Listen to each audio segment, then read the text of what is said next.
Attention seniors, if you keep a debit card in your wallet or purse, what I'm about to tell you could save you from losing hundreds, maybe even thousands of dollars. A brand new scam called the Ghost Tap is spreading faster than anything I've seen in years. And sadly, criminals are zeroing in on older adults because they know your cards are often kept in easy-to-reach places. With this trick, they don't need to touch you, grab your bag, or even steal your card. In as little as 3 seconds, your money can vanish right through your pocket or purse. And the worst part? You might not even notice until days later. I'm attorney Ella Isabella, and in today's video, I'll break down exactly what the Ghost Tap scam is, how it works, why your bank might refuse to refund you, and most importantly, the steps you can take right now to protect yourself. Stay with me until the end, because I'll also reveal the one simple, inexpensive tool, cheaper than a cup of coffee, that makes you nearly immune to this scam. Before we dive in, please take a moment to hit that like button so YouTube can show this warning to other seniors who need it. And let me know in the comments, have you ever had your debit card hacked before? I'd love to hear your stories and tips. What exactly is the Ghost Tap scam? The Ghost Tap is one of the most unsettling scams I've come across in all my years as a lawyer. Why? Because it takes advantage of a technology most of us trust without thinking twice. In the past, card fraud usually meant one of 3 things. Someone physically stole your card. A criminal skimmed it at a dodgy ATM or gas station. Or you were tricked into typing your details into a fake website. But the Ghost Tap doesn't need any of that. With this scam, your card never even leaves your pocket, wallet, or purse. And it all happens silently in less than 3 seconds. Here's how it works. Most modern debit and credit cards have a feature called NFC, Near Field Communication. It's what lets you simply tap your card at the checkout instead of inserting it or typing in your PIN. It's fast. It's convenient. Honestly, it's too convenient. Criminals realized something chilling. If a store can use this feature to take payments, so can they. All they need is a portable payment terminal, the exact same kind you see at cafes, food trucks, or in the hands of delivery drivers. And these devices? They're shockingly easy to buy online. Picture this. You're waiting in line at the pharmacy, purse hanging from your shoulder. The man behind you shuffles forward, pretending to be impatient. Hidden in his jacket pocket is a small payment reader. He steps close enough, and, without you realizing, your card transmits its signal right through your bag. In that instant, a $40 charge goes through. No beep, no buzz, no alert. You just go about your day, completely unaware. And it doesn't stop there. Professional scammers hit crowded, high-traffic places, trains, buses, shopping centers, even big public events where everyone's distracted and packed tightly together. Instead of draining your account in one big hit, they take multiple small payments. $30 here, $60 there. They keep it just under the fraud detection threshold, usually around $100. So banks' security systems don't flag it. The first time you realize anything's wrong is when you check your balance days later and suddenly see a trail of mystery, charges you don't remember making. And here's the truly frightening part. Because your card never left your possession, no one stole it, no PIN was used, many victims doubt themselves. They wonder, did I make these purchases and just forget? That moment of hesitation is exactly what the scammers are counting on. Why seniors are being targeted. Now you might be thinking, why me? Why are older adults the ones being targeted? Unfortunately, from a criminal's perspective, seniors are the perfect victims. And not because you're careless, Many of you are far more cautious than younger people. It really comes down to opportunity, habits, and perception. 1. Accessibility. The way many seniors carry their cards makes it easier for thieves to get close. Maybe your purse hangs loosely from your arm. Maybe you keep your wallet in a coat pocket. Or maybe you set it down on a counter while signing paperwork. In all these moments, someone with a hidden terminal can step close enough to trigger a tap, without you noticing a thing. 2. Familiarity with technology. Most seniors know about tap and go, but fewer realize just how vulnerable it can be when that feature is always on. Many people assume, if I didn't hand over my card, no payment could happen. But your card is constantly broadcasting its signal, even when you're not shopping. And scammers love that. I've worked on cases where criminals specifically chose places frequented by older adults. Community centers, weekday grocery stores, libraries, pharmacies. They blend right in, sometimes even wearing fake staff lanyards to look trustworthy. 3. Perception. Finally, scammers believe older victims won't check their bank app as often, or won't spot small, unauthorized charges right away. And sadly, sometimes they're right. In some cases I've seen, seniors didn't notice the fraud until their monthly statement arrived. By then, hundreds of dollars had already been taken. It's a cruel exploitation of your trust and your daily routine. The legal gray area. Why banks sometimes refuse refunds. Here's where my legal background comes in.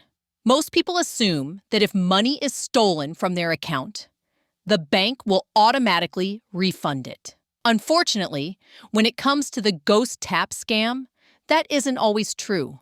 On paper, consumer protection laws in countries like the US, Canada, the UK, and Australia are meant to shield you from unauthorized transactions. But here's the catch.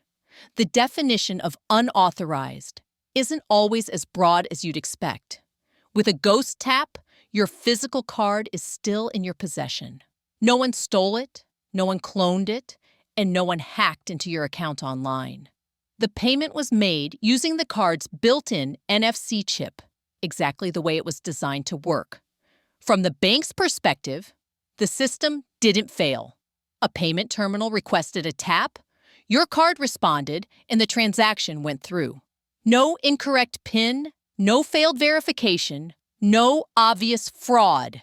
I've personally seen cases where banks argued that because the contactless feature was active, the charge must have been authorized by the cardholder.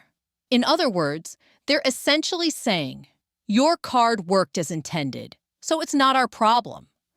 That makes proving fraud incredibly difficult, unless you have strong evidence like CCTV footage or eyewitnesses. And scammers know this. That's why they keep their charges small.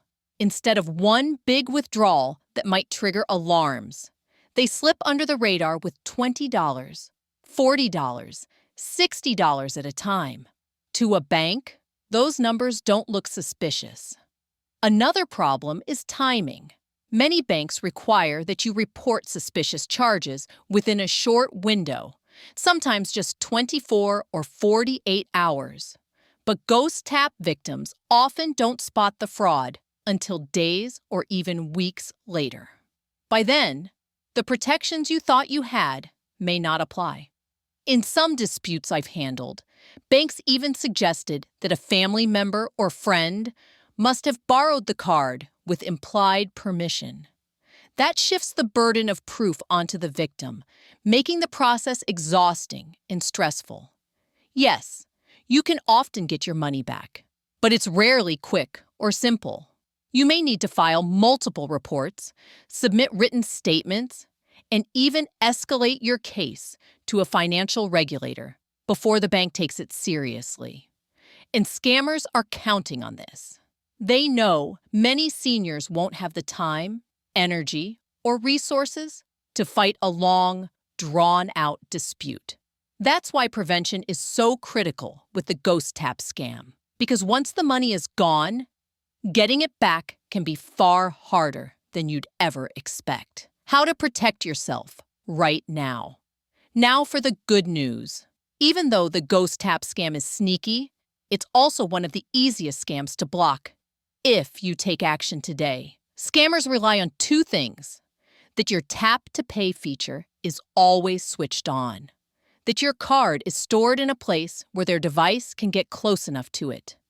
If you break either of those conditions, you immediately become a much harder target. Step 1. Use RFID blocking sleeves or wallets. This is the single most effective way to block ghost tap attacks. RFID protection creates a shield around your card, preventing it from broadcasting its signal. That means even if a thief presses a payment reader against your bag or pocket, the card won't respond. These sleeves and wallets are cheap, sometimes as little as $5, and you can find them online, in office supply stores, or even in some supermarkets. If you carry multiple cards, make sure every single one is protected. Debit cards, credit cards, travel passes, even work access cards. Step 2. Disable tap to pay altogether. For some, the convenience of tap payments outweighs the risk. But for many seniors, turning it off completely is the safer choice. You can usually disable it in your mobile banking app or by calling your bank. Once disabled, your card will only work when inserted into a machine and verified with a PIN. Yes, it adds a few seconds to each purchase, but it eliminates the ghost tap threat entirely. Step 3. Rethink how you carry your card. If your card is kept in an outer pocket, loose purse, or coat pocket, it's an easy target. Instead, put it in an inner pocket or a zipped compartment inside your bag. The harder it is for someone to get close to it, the less likely you'll be targeted. Remember, scammers prefer quick, low-risk hits. If they can't access your card easily, they'll move on to someone else. Step 4. Check your account every single day. This habit alone can save you hundreds of dollars. Scammers keep their charges small, to $10, $20, $30, to avoid detection. Don't brush those off as mistakes or probably mine. If you don't recognize a transaction, take it seriously. Open your banking app once a day, scroll through your transactions, and report anything suspicious immediately. The faster you act, the stronger your case with the bank will be. I've seen clients who, after following these steps, went from being hit multiple times a month to not having a single fraudulent charge in over a year. The key is simple. Prevention always beats recovery. What to do if you become a victim? Even with the best precautions in the world, scams can still happen. And if you ever find yourself a victim of the ghost tap, the single most important thing is this: act fast. The quicker you respond, the better your chances of getting your money back, and the higher the chance that the scammer gets cut off before hitting more people. Step 1. Contact your bank immediately. Flip your card over and call the fraud or lost card number printed on the back. This connects you straight to the department that can lock your card and begin an investigation. When you speak to them, be clear and firm. Say, "I believe I'm the victim of a contactless payment fraud called Ghost Tap. I need these transactions reversed, and I want a dispute claim number." That claim number is your lifeline. It ensures your case is logged in the system and gives you a reference for all future conversations. Step 2. Get written confirmation. Ask the bank to send you a written confirmation of your fraud report. It could be an email or a letter, but it should list the disputed transactions and the date you reported them. This documentation can make all the difference later. If the bank tries to argue you reported too late, Your paper trail will prove otherwise. Step 3. File a police report. Now, I know some people hesitate at this step, especially for small amounts. But even if the police can't investigate every $20 or $40 theft, filing the report creates an official record of the crime.